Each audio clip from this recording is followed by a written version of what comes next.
Assalamu alaikum and good day everyone. In this video, I will be discussing a study by Lionel Wei from the National University of Singapore. The title of the paper, as you can see, Language Policy Mistakes in Singapore, the Governance, Expertise, and the Deliberation of Language Ideologies. By the way, I am Al-Fahad Rasad. So let's start by understanding what this article is really about. This study was written by Lionel Wei, who is a linguistic at the National University of Singapore. He studies how language policies affect society and how governments make decisions about languages. The main point of the paper is that the Singapore government rarely admits to making mistakes when it comes to language policy, but in recent years they actually admitted two mistakes, especially in their efforts to promote bilingualisms. That means encouraging people, especially Chinese Singaporeans, to be fluent in both English and Mandarin. Now, this is very interesting because Singapore is known as a very well-governed and disciplined country. The government is famous for being efficient and strict. For example, they are proud that they have helped the country achieve a high standard of living and strong economic growth. Because of this success, the government often feels confident in controlling or influencing even a very personal aspect of people's lives, like how they behave, what they say, and what language they say or they use. This is why Singapore is sometimes called a nanny state, which means the government has a lot of control over personal aspect of citizens' lives. Um, what's this?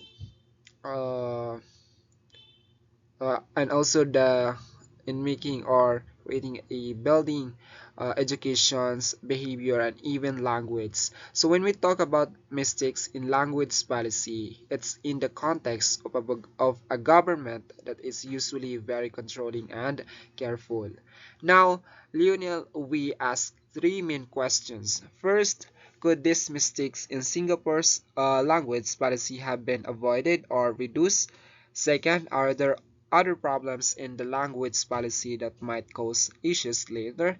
And most importantly, what role can language experts play in making or improving language policies?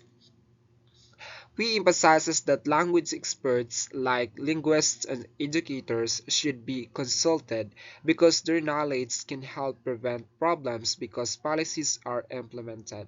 Think of it as having a guide who knows the language landscape really well, instead of relying only on government assumptions. To better explain Singaporean situations, Lionel Wei uses a framework by Bernard Spolsky. According to Spolsky, language policy has three parts. First is language practices, which refers to what people actually do, the languages they speak at home, in school, or in daily life. Second is language ideologies or what people believe about language. For example, some people think that certain languages are better, more correct, or more educated.